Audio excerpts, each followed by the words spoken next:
বন্ধুরা, যা গরম পড়ছে এরপর তো দাবদাহ শুরু হয়ে যাবে মনে হচ্ছে। তাই আজ নিয়ে এলাম এই গরমেরই উপযুক্ত একটা রেসিপি। এই গরমে সবাই বেশ তৃপ্তি করেই খাবে।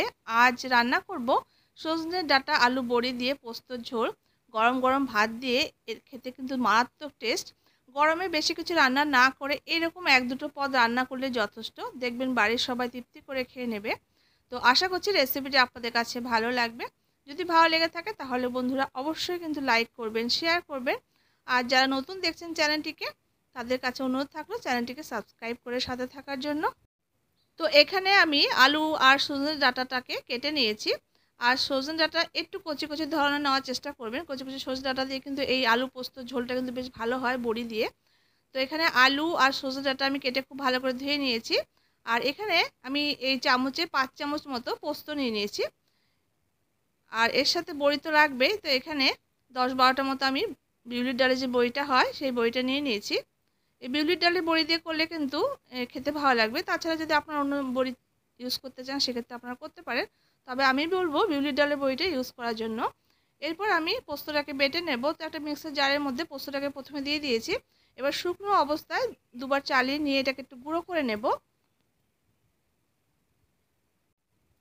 তো মিক্সিটা দুবার চালিয়ে নিয়ে দেখুন পোস্তটাকে শুকনো করে গুঁড়ো করে নিয়েছি। এরকম গুঁড়ো করে নিতে হবে, তাহলে পোস্তটা কিন্তু খুব সুন্দর করে বাটা হবে। এরপর এর সাথে আমি 4 থেকে 5টা কাঁচা লঙ্কা দিয়ে দিয়েছি। আর সামান্য একটু জল দিয়ে পোস্তটাকে বেটে নেব। পোস্তটা কিন্তু খুব মিহি করে বেটে নিতে হবে। তো পোস্তটা আমি বেটে নিয়েছি। এরপর রান্নাতে চলে যাব। তো গ্যাসের উপর একটা কড়াইতে সরষের তেল দিয়ে তেলটাকে প্রথমে খুব ভালো করে আমি গরম করে নিয়েছি। এবার এই গরম তেলের মধ্যে বড়িগুলোকে ছেড়ে দিয়ে বড়িগুলোকে ভেজে নেব। তো এখানে বন্ধুরা আমি একটা টিপস শেয়ার করছি, সেটা হলো তেলটাকে গরম করে নিয়ে তারপরে কিন্তু বড়িগুলোকে ভাজতে দেবেন, তাহলে কিন্তু বড়িগুলো আর তেল টেনে নেবে না। তো দেখুন গরম তেলের মধ্যে আমি বড়িগুলোকে ছেড়ে দিয়েছি। আর অনবরত এরকম নাড়াচাড়া করে করে ভেজে নিতে হবে। একসময় দেখবেন যে বড়িগুলো লালচে রং ধরে এসেছে। তো সেই সময় কিন্তু বড়িগুলোকে নামিয়ে রাখতে হবে। আর এইভাবে কিন্তু ভাজলে কিন্তু বড়িগুলোর তেল অনেকটাই কম টানে নেবে। তো দেখুন বড়িগুলো আমার লালচে রং ধরে এসেছে নাড়াচাড়া করতে করতে। এরপর আমি বড়িগুলোকে নামিয়ে রাখছি। দেখুন কতটা পরিমাণ কিন্তু তেল রয়ে গেছে এখনও। এরপর আমি আবার সামান্য পরিমাণে একটু তেল এর সাথে দিয়ে দিয়েছি। এবার তেলটাকে গরম করে নিলাম। এবার এই গরম তেলের মধ্যে 1/2 টিস্পুন কালো জিরে দিয়ে দিয়েছি। আর দুটো শুকনো লঙ্কাকে দুভাগ করে দিয়ে দিলাম। এবার কালো জিরাটা একটু ভাজা ভাজা হয়ে এলেই আমি আলু আর যে ডাঁটাটা আমি কেটে ধুয়ে রেখেছিলাম সেই আলু আর ডাঁটাটা দিয়ে দিয়েছি। এবার মিডিয়াম টু হাই ফ্লেমে আলু আর ডাঁটাটাকে মিনিট 4-5 সময় ধরে একটু খুব ভালো করে এটাকে একটু ভেজে নিতে হবে।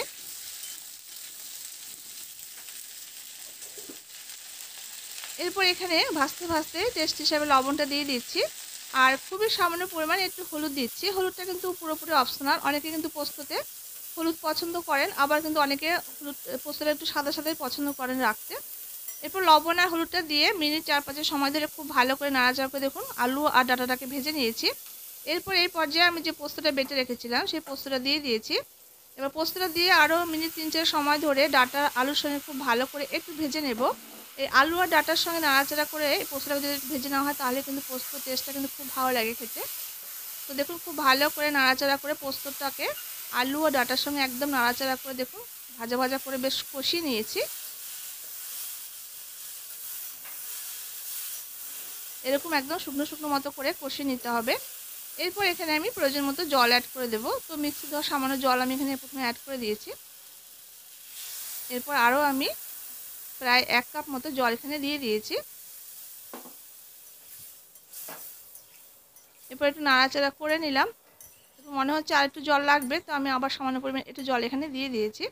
আলু আর ডাঁটাটা যাতে জলের মধ্যে ডুবে থাকে সেরকম করে কিন্তু জলটা দিতে হবে। এরপর হাই ফ্লেমে এটাকে একটু ফুটিয়ে নেব মিনিট 2-এর জন্য। এরপর এখানে আমি একটা টমেটোকে চৌকো চৌকো করে একটু উপর থেকে দিয়ে দিয়েছি। টমেটো দিলে কিন্তু খেতে ভালো লাগবে, তবে টমেটো কিন্তু পুরোপুরি অপশনাল। এরপর মিনিট 2-এক মতো ফুটিয়ে নিয়ে এরপর ঢাকা দিয়ে মিনিট 6-7 মতো আমি এটাকে রান্না করে নিয়েছি। এবার আলু ডাঁটা কিন্তু সুন্দর করে এটা সেদ্ধ হয়ে গেছে। এবার এই পর্যায়ে আমি ভেজে রাখা বড়িগুলো অ্যাড করে দেবো। বড়িগুলো কিন্তু এর আগে দিতে যাবে না, তাহলে কিন্তু বড়িগুলো ভেঙে ভেঙে যাবে।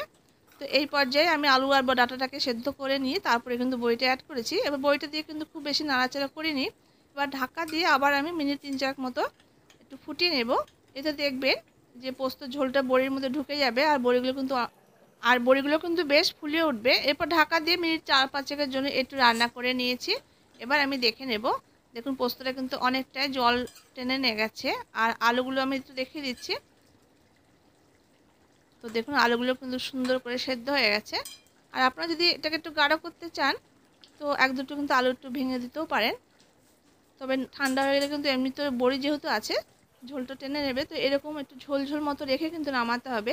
এরপর আমি এখানে 3টে কাঁচা লঙ্কা দিয়ে দিয়েছি আর উপর থেকে সামান্য পরিমাণ একটু কাঁচা সরষের তেল ছড়িয়ে দিয়ে এটাকে নামিয়ে নেব। যেহেতু পোস্ত ঝোল তো একটু কাঁচা সরষের তেল ছড়িয়ে দিয়ে নামালে কিন্তু ভালো হবে খেতে। দেখুন এরকম একটু ঝোল ঝোল মতো রেখে কিন্তু নামাতে হবে। তো রান্নাটা কিন্তু আমার একদম হয়ে গেছে। এবার আমি একটা ঢাকা দিয়ে 5 মিনিট স্ট্যান্ডিং টাইমে রেখে দিয়ে আমি সার্ভ করে আপনাদের দেখিয়ে দিচ্ছি। তো বন্ধুরা দেখুন ডাঁটা আলু বড়ি দিয়ে ভীষণই মুখরোচক একটি তরকারি একদম রেডি। গরম গরম ভাতের সাথে এই গরমে দুপুরবেলা এরকম একটা রেসিপি হলে দারুণ খাওয়া হবে। বাড়ির সবাই দেখবেন বেশ তৃপ্তি করে খেয়ে নেবে। আর খেতেও কিন্তু ভীষণই টেস্টি হয়। তো এইভাবে একবার ট্রাই করে দেখবেন। যারা খেয়েছেন তারা তো জানেন, আর যারা খাননি অবশ্যই কিন্তু একবার ট্রাই করে দেখবেন। আর আপনাদের কাছে কেমন লাগলো খেতে তা অবশ্যই কমেন্ট করে জানাবেন।